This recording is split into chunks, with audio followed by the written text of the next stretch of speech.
welcome to this evening of appalling left-wing people, as I found out from 4 people on Twitter. So what happened is it all starts really with Barry Crimmins. It, I suppose, in some ways starts with Call Me Lucky, which is a fantastic documentary directed by Bobcat Goldthwait about Barry, who is a pioneering and campaigning comedian. And I watched that documentary and immediately thought, this is a good human being.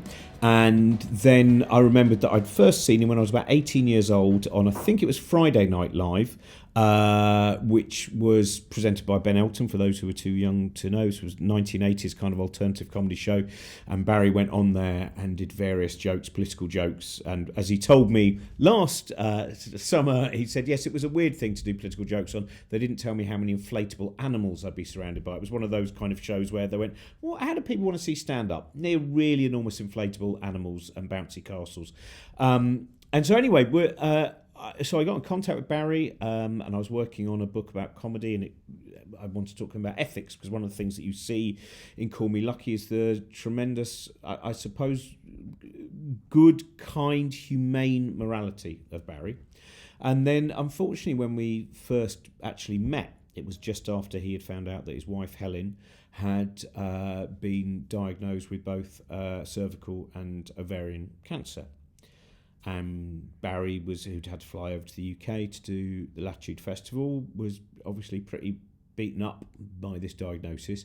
And he was just telling me that he couldn't not go on the road, that he needed to keep working all the time because of the disgustingly high medical bills. So in the United States, it seems even if you have full insurance from your employer, yourself, when it comes to things like dealing with cancer, the bills are enormous. I mean, I saw one of Helen's bills where the total for 9 hours in a hospital, it came to nearly $60,000. And out of that, her insurance would cover less than half of that. So Mark Thomas was also at the at Latitude, who known Barry from the past. I am responsible for Barry Crimmins coming to the UK. I saw his documentary on Netflix and was blown away by it. And I sent him a Twitter message, just saying, just seen this, it's amazing. And we started a conversation. And he said, I hope to come to the UK soon. And I said, when are you going to come? He said, I don't know. I said, have you got representation? He said, no. I said, would you mind if I ask someone? And so because of that, Barry came to London. And we were kind of saying, it just seems ridiculous that someone, when their partner is so ill, that they should be driven away from that partner in the desperation of trying to fund their healthcare, and especially in a country where we constantly read about the importance of the right to own guns, and yet the right to actually live, to survive an illness, is a luxury, it seems. And of course also we have fears that that's the kind of thing that may well happen in the UK. When he came and told me, Robin and I were hanging out a bit at Latitude, and Barry came over and told me about Helen and about her being ill, and we immediately said, we should do something to, try and get you some time off so you can spend time with her. So I decided, I chatted with Mark, I said I'm going to try and put on a comedy bill, and then I thought a music bill as well, because Barry, as anyone who's seen Call Me Lucky will know, Barry also worked with Billy Bragg, and they did some very funny stuff there. And Barry, as you know, is a really great, legendary comic. And what he is a man who has shaped this world, and it's a wonderful thing to say that comics can actually shape the world, that we can actually make people think again, that we can do things which challenge authority, which aren't just telling jokes, but take it further and further and further. Him giving evidence at the Senate was just absolutely remarkable, challenging AOL, a whole stuff about abuse and about what the way in which it was actually being handled was really, really important. And he is a force of nature. He's a force for good, is Barry. And if you put your hand on your heart and you look at what he's done over his career, you think there's a man, there's a proper man who has followed his heart and his conscience. And if we can do half of what he's done, that'll be a remarkable thing. I think he is inspirational. It just seemed wrong. It's one of those things where comedians can't do very much. Musicians, it's not like we have any great talent when it comes to repairing things or building walls or anything like that. But you can put on benefit gig, and you can hope people turn up. So that's basically why we're here, is because and then Helen didn't want all the money to go to her. She wanted it to go to preferably a children's cancer charity, so we chose CLIC Sargent. So every day 11 children and young people are told the devastating news that they have cancer. So what CLIC Sargent does is work emotionally, practically and financially with those children and young people and their families to help give them all the support they need during this, what is a really devastating time. But it's actually about, we want to hold each other dear, and we want to regard each other well, and we want to look after each other, and that's essentially the tenets and principles of it, that people have to get given what they need. And this is what Barry and Helen need, but it also it speaks volumes that in the midst of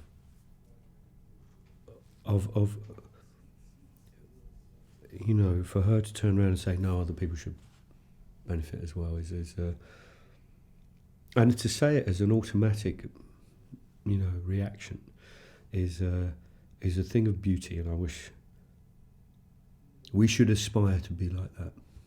It is wonderful that also we are Skyping them the show because they couldn't come. So ladies and gentlemen, please say hello to Helen and Barry. There we are.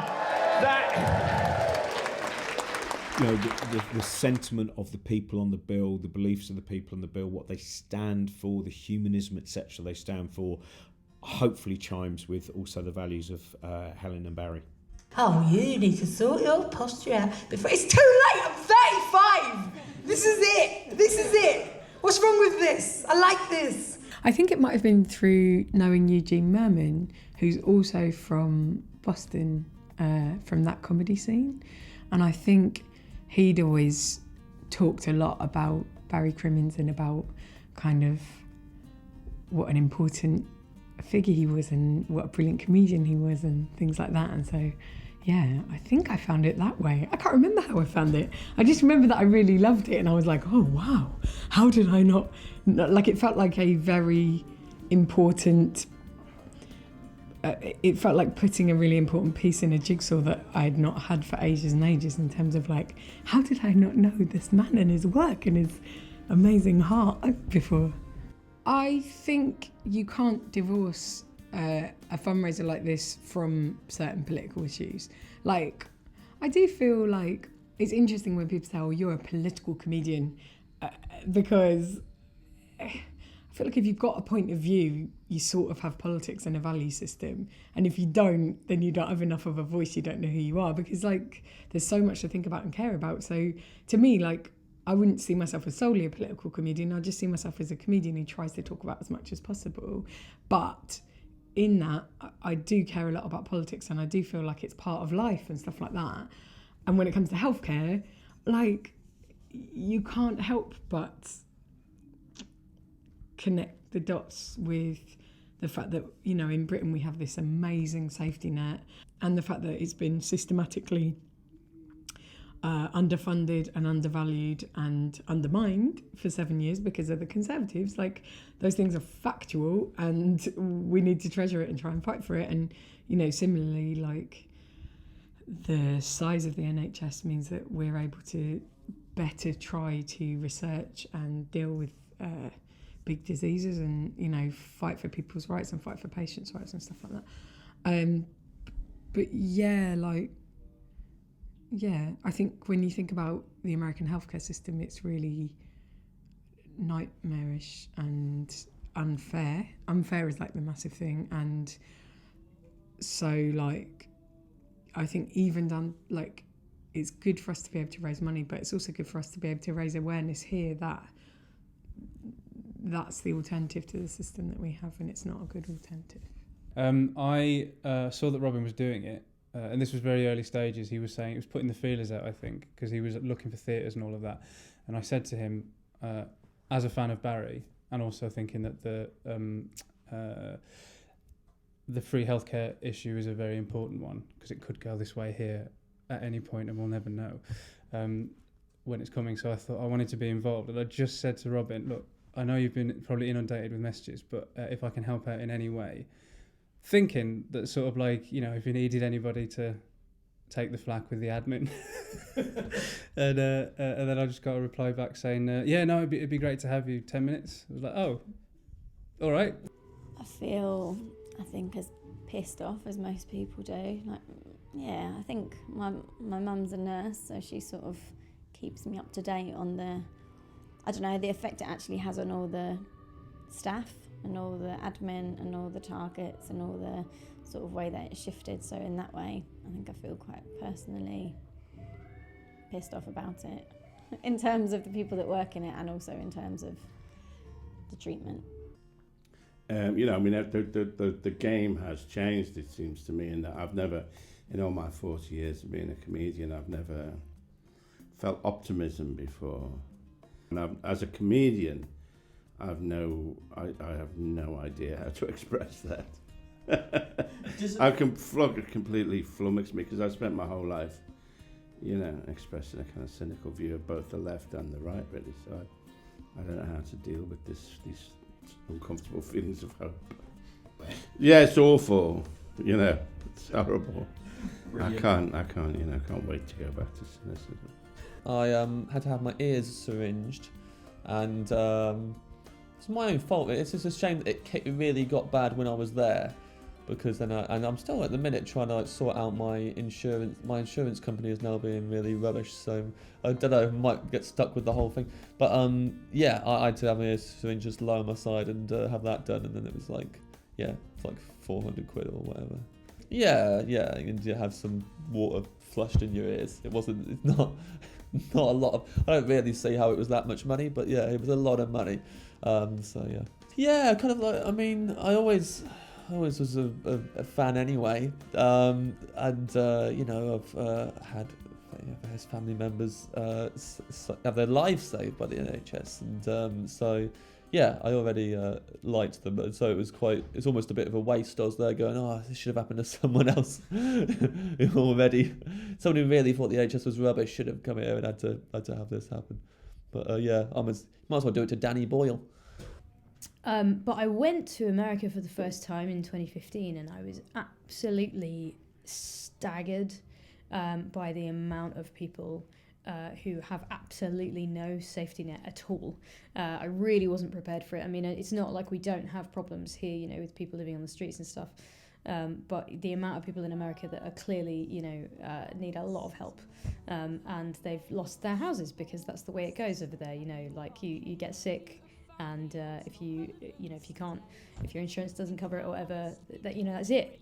And I think I don't know, I just came back like really more like strongly full of this like urgent, fervent need to like do everything we can to keep the NHS more than I was like before, even though I've always been, such a strong proponent of national health care for everybody. If you don't laugh at these things, the people who don't have a sense of humour about things like cancer are never the people with cancer. My wife had a disease that was going to kill her, and she's survived and thriving thanks to the NHS. And so you look at the American model, and especially when they start talking about stuff like death lists, it's government making decisions over your lives. And I was a big fan of the Infinite Monkey Cage, and so I went up to him and sort of really embarrassedly went, "I really like the Infinite Monkey Cage," like a douche. Yeah, and that was great, really. And then we swapped emails and stuff, and then he's asked me to do bits and bobs of gigs, and I went on his Cosmic Shambles book podcast, and so as soon as he asked me to do this gig for Barry and Helen, I read this story and I watched Call Me Lucky, and I thought, everything that he went through and how early that all was, just to take on such a Goliath in a time when, I don't know, maybe it's because I'm a little bit younger, and so my idea of how the internet developed, etc., and I was a real latecomer to the internet in general.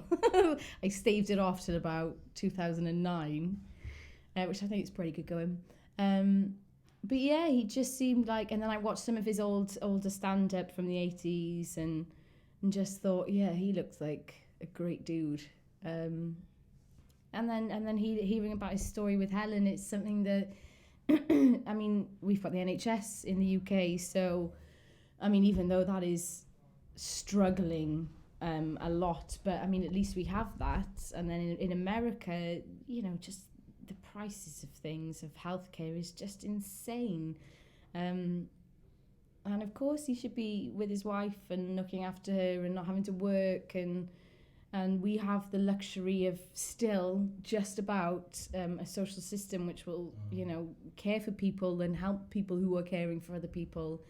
And it's a travesty that that's not the case in America. So we were more than happy to come up and help. I first met him in America in the 80s during the years of the first President Bush. And I think it was probably ahead of the election. I was touring with the Disposable Heroes of Hypocrisy, who were kind of like a metal bashing hip hop band. And Barry was the sandwich. Barry was kind of like the comedian who was on in between, doing some really great hardcore political comedy.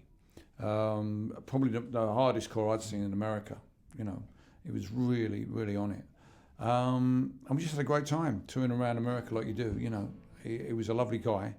And also, we also used to do a version of Purple Rain called Acid Rain. So, and it was kind of like an ensemble, everyone who was on the tour. I had a sort of a band at the time. I think I had a keyboard player and Wiggy, my guitar player. So between us with the Disposable Heroes and with Barry, we kind of had a band, and he kind of came on and kind of frugged in the way that American comics do. Well, I mean, I think it's important because he's helped out so many people in his career. You know, he's always doing benefits as long as I've known him. You know, much as I sort of keep in connection with him through the wonders of the internet, he's always turning up and supporting causes. Sometimes they're political, sometimes they're more personal, like tonight is. And I just think it's, you know, it behoves us to give him a bit of support back, even from this side of the Atlantic. Well, healthcare in the United States of America, of course, is all based on cash. So the problems that they face over there are much greater than what we face here. Sometimes when people complain about the health service in the UK, I think about what friends of mine have been through in the United States of America, trying to get treatment for long-term illnesses, trying to get insurance, trying to get jobs where they have some form of insurance for their family, how important that is, the pressure that comes with that. You know, it's not a system I would like to live under. And for all the attempts to marketise the National Health Service, I think we still have the framework that was put in 1945 there, and that has to be defended. The American system will always stand, I think, as a kind of a terrible example of what could happen if we allow the free market to run the health service. Ladies and gentlemen, thank you very much. Mr. Big Bragg! When we were putting together this benefit bill, I thought it would be good to have some words of Helen about her experience and some of the reasons that we felt we had to put on this particular event. And so here are some words from Helen. I've been asked to say a few words, and I'm not quite sure how to say them. I'm sitting on the couch typing this and wondering what happens next. I tremble a lot just with the knowledge of what is going on inside my body. There are bills from the hospital on the coffee table and letters from my doctors reminding me that I'm due to be physically tortured again. I think back to 2005 when I had my first round with the bully that is cancer. I worked 2 full-time jobs back then, and it was stressful. I didn't really notice how much weight I was losing, and when I did, I chalked it up to being on my feet 18 hours a day, 7 days a week. I'm 5'10", and I got down to 127 pounds. I felt tired and achy all of the time. Then one day I weighed myself 120 pounds, and I felt a lump in my abdomen. I didn't have health insurance at the time, so going to the doctor was out of the question. I waited a few more days to see what would happen. Things were getting worse really fast, and at the urging of some friends, I went to the doctor in the nick of time. Getting that news was tough, but I got through it after nearly 2-year battle. The financial shockwaves lingered for a long time. Cancer is expensive. Medical bills are a large chunk of what can drain a sick person's bank account. But little comforts are another expense that adds up. Here I am 12 years later. I have health insurance through my employer, I'm a little older and wiser, and I was enjoying my life on my own. In February, I went for a regular checkup with my gynaecologist. I hadn't been feeling well for a while, but I was keeping myself busy with work and ignoring any symptoms that there was a problem. 3 days later, I got a call from my doctor's office saying that I needed to go back in for a biopsy. They wanted me to come in the next day, but I wasn't ready to face adversity at the moment. I decided that a week later would work much better on my psyche. Things quickly snowballed after that, and I no longer had the luxury of taking time to deal with cancer. Surgeries, chemo, a nasty MRSA infection from the hospital, working, dealing with my insurance company, dealing with my dog and cat, trying to maintain friendships, shoveling the snow off of my porch, scooping cat litter, going grocery shopping, getting an oil change, etc. I didn't realise how many things we all do every day just to keep life normal in some way. Accomplishing those things while being very sick, broke, alone and scared and in pain wasn't easy. I did my best to not complain, and I kept moving forward. Enter Barry Crimmins. I met Barry because we were both fans of each other's work. He noticed that I was having a difficult go of things without me having to really say much. He asked for my address, and I figured it was so he could send me a book or something to make my day a little brighter. Several hours later, I got a call from him. He was taking the 10-hour drive from his home in upstate New York to my little house in Hamden, Indiana. He showed up with flowers and pillows, lots and lots of pillows. It melted my heart, and it took every bit of strength I had in me to not break down because of his kind gesture. The next day, he took me to yet another biopsy I needed, and he kept me laughing the entire time. Our relationship continued to grow, and we were both hoping for some favourable news from my doctors. Unfortunately, that was not what happened, and it was heartbreaking to have to give him the news while he was so far away from me. We both needed a lot of comfort, and I'm so grateful to Robin and Mark for being there when I couldn't be. Alfie the dog was working overtime on his snuggling duties with me until I could be with Barry again. Here comes more fun. The bills. Oh my, the bills. See, even with insurance where theoretically I'm supposed to pay a maximum of $10,000 out of pocket every year, I have been buried. That $10,000 does not count towards premiums and co-pays. The co-pay for one of my chemotherapy drugs, I was on 3 of them, was $1,800 for a 1-week supply. I shopped around at different pharmacies, and that was the lowest price I could find. Had I not got an MRSA from the hospital, I would have continued with intravenous chemotherapy, and it would have been a lot more affordable. Barry got a union writing job, so we're not hurting as much financially as we had been. I got laid off from my job a week ago, but the powers that be were kind enough to pay my insurance premiums through November. After that, I will have to make a large payment to Cobra to continue on a health plan that does not include pharmacy coverage. It's a mess, but we're doing our best. In January, we will both be covered by Barry's health insurance. The benefit that Robin has put together and the super talented people that have gotten involved is absolutely amazing and heartwarming to me. It has taken me some adjusting to get used to the kindness and generosity of others after feeling isolated for so long. Barry has been very patient at guiding me through all of this. It really helps to know that I have such a caring husband. The good things that have happened since my diagnosis has given me a lot of hope, and we feel so lucky to have such amazing and caring friends. When this benefit was being put together, we were very destitute. Since we are in a little bit better position, I've decided we'll be donating a portion of whatever is raised to CLIC Sargent. We will take what we need to catch up on hospital bills and some future care, but the rest will go to that wonderful charity. Cancer is awful at any age, but I find it downright vulgar that any child has to endure such a sentence. The parents, grandparents, siblings, cousins and others who care about these children on an individual level deserve any and all of the help they can get. Even after the benefit is over, I hope you keep them in your hearts and minds and give what you can when you can. I know we will. I have one last thing to say, and it's a bit difficult for me to put into words because it can be thought of as selfish on my part. If you know someone who's going through a cancer diagnosis, just listen to them sometimes.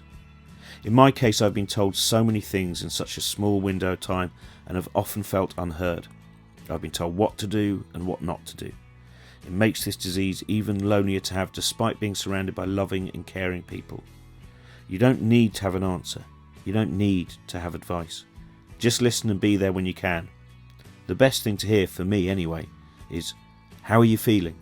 followed by silence and plenty of time to allow me to honestly answer that question. Much love to all. Helen Crimmins.